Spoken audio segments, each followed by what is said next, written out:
ഞാൻ ഏതെല്ലാം അവസ്ഥയിൽ കൂടി കടന്നു പോയേണ്ടി വന്നാലും ഇരുൾ അടഞ്ഞ വഴികളിൽ തിരുനാളമാകുവാൻ ഇന്നത്തെ ചിന്ത. Praise Lord. എക്സൽ മീഡിയ ഇന്നത്തെ ചിന്തയിലേക്ക് എല്ലാവർക്കും സ്വാഗതം.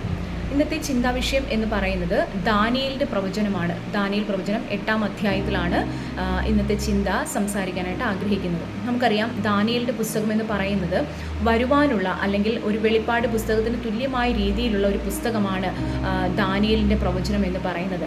ദാനിയേലിന് ദൈവം കൊടുത്തിരിക്കുന്ന പ്രവചനത്തിൻ്റെ ശബ്ദങ്ങളാണ് നമ്മൾ അതിൽ കാണുന്നത്. പ്രധാനമായിട്ടും യുഗാന്ത്യത്തിൽ ലോകഭരണം നടത്തുന്ന ഏറ്റവും ശക്തമായ സാമ്രാജ്യത്തെക്കുറിച്ചും അന്ത്യക്രിസ്തുവിൻ്റെ ആഗമനം, മനുഷ്യർ പടുത്തുയർത്തുന്ന രാജ്യങ്ങളുടെ പരാജയം, ക്രിസ്തുവിൻ്റെ നിത്യരാജ്യത്തിൻ്റെ സ്ഥാപനം എല്ലാം ഈ പ്രദർശനത്തിൽ നമ്മൾ വ്യക്തമായി കാണുന്നുണ്ട്. നമുക്കറിയാം ആൻറ്റിക്രൈസ്റ്റിൻ്റെ ആഗമനം, അതിനുശേഷം ഈ ലോകത്തിൽ സംഭവിക്കുന്ന കാര്യങ്ങൾ, അതിനുശേഷം കർത്താവായ യേശു ക്രിസ്തു തൻ്റെ സഭയുമായി ഈ പുതിയ ആകാശം, പുതിയ ഭൂമിയും പുതിയ ലോകത്തിൽ ഭരിക്കുന്ന ആ വളരെ മനോഹരമായ ദൈവമക്കളും ഒരുമിച്ച്, വീണ്ടെടുക്കപ്പെട്ട ദൈവത്തിൻ്റെ മക്കളും ഒരുമിച്ചുള്ള ആ വാസത്തെക്കുറിച്ചൊക്കെ വളരെ നല്ല രീതിയിൽ, വളരെ മനോഹരമായ രീതിയിൽ കാര്യങ്ങൾ ഈ ദാനിയേലിൻ്റെ പ്രവചനത്തിൽ നമുക്ക് കാണാനായിട്ട് കഴിയും. Praise Lord. ഞാൻ പറയാൻ ആഗ്രഹിക്കുന്നത്, ദൈവമക്കളെ, നമ്മുടെ കർത്താവായ യേശു ക്രിസ്തുവിൻ്റെ രക്തം കൊടുത്ത് നമ്മളെ വിലയ്ക്ക് വാങ്ങിയതാണ്. അങ്ങനെയാണെങ്കിൽ ഈ ലോകത്തിൽ ഇനി എന്തൊക്കെ സംഭവിച്ചെന്ന് പറഞ്ഞാലും ഒരുപക്ഷെ നമ്മുടെ കാലഘട്ടത്തിൽ തന്നെ കർത്താവിൻ്റെ വരവുണ്ടെങ്കിൽ, അല്ലെങ്കിൽ അതിനു മുമ്പ് ആൻറ്റിക്രൈസ്റ്റിൻ്റെ ഈ ലോകത്തിലുള്ള പീഡയുണ്ടെങ്കിൽ, ഇതെല്ലാം നമുക്ക് ഇന്ന് നമ്മൾ ലോകത്തിലേക്ക് നോക്കുമ്പോൾ നമ്മുടെ കർത്താവിൻ്റെ വരവ് ഏറ്റവും അടുത്ത് നിൽക്കുന്നു എന്ന് നമുക്ക് മനസ്സിലാക്കാൻ കഴിയും. യുദ്ധങ്ങളും അതുപോലെ തന്നെ ഭൂകമ്പങ്ങൾ, യുദ്ധശ്രുതികൾ, അതുപോലെയുള്ള മറ്റ് കാര്യങ്ങൾ, പ്രവചന പുസ്തകത്തിൽ പറഞ്ഞിരിക്കുന്ന എല്ലാ കാര്യങ്ങളും ഇന്ന് ലോകത്തിൽ സംഭവിച്ചുകൊണ്ടിരിക്കുകയാണ്.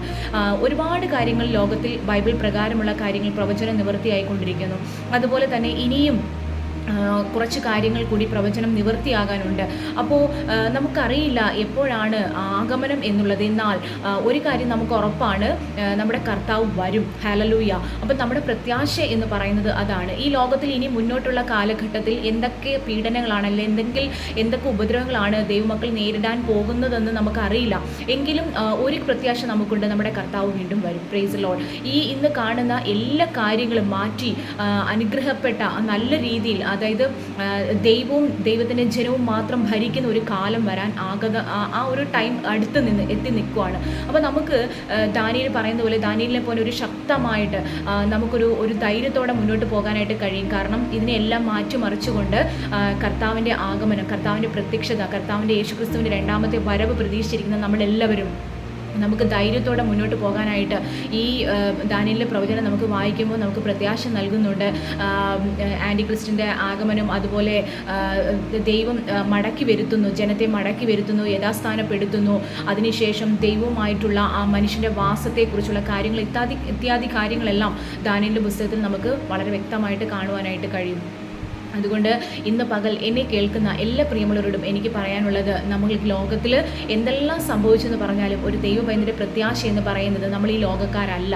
ഹല്ലേലൂയ. നമ്മളെ ദൈവം വിലയ്ക്ക് വാങ്ങിയിരിക്കുന്നത്, ഈ ലോകത്തിൽ നിന്ന് നമ്മളെ വിലയ്ക്ക് വാങ്ങിയിരിക്കുന്നത് മറ്റൊരു ലോകത്തിൽ, വരുവാനുള്ള ഒരു ലോകത്തിലേക്ക് കൊണ്ടുപോകാനാണ്. ആ ലോകത്തിൻ്റെ പ്രത്യേകത എന്ന് പറയുന്നത് വെളിപ്പാട് പുസ്തകം, ദാനിയേലിൻ്റെ പുസ്തകം, വെളിപ്പാട് പുസ്തകം ഒക്കെ നമുക്ക് പഠിക്കുമ്പോൾ മനസ്സിലാവും. അവിടെ കഷ്ടതയില്ലാത്ത, കണ്ണുനീരില്ലാത്ത, വളരെ വളരെ സമാധാനവും സന്തോഷവും നിറഞ്ഞ, ഇന്ന് കാണുന്ന ഒരു ടെൻഷനും ഇല്ലാത്ത ഒരു ലോകത്തിലേക്ക് നമ്മൾ പോകാൻ പോവുകയാണ്. ഹല്ലേലൂയ. അതുകൊണ്ട് നമുക്ക് ഇപ്പോൾ ഉണ്ടാകുന്ന ഈ കഷ്ടതയോ ഈ ബുദ്ധിമുട്ടോ പ്രയാസങ്ങളോ ഒന്നും നമുക്കത് സാരമില്ലെന്ന് എണ്ണുവാൻ തക്കവണ്ണം ദൈവം നമ്മളെ പരിശീലിപ്പിക്കുകയാണ്, അല്ലേ?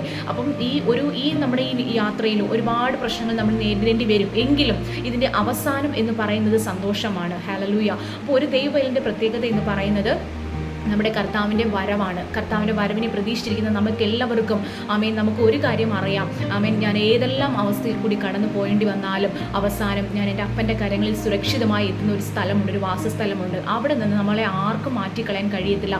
അവിടെ നമ്മുടെ അപ്പനോട് കൂടെ നമുക്ക് നിത്യമായൊരു വാസമുണ്ട്. അവിടെ കണ്ണുനീരില്ല, അവിടെ മറ്റു വേദനകളില്ല.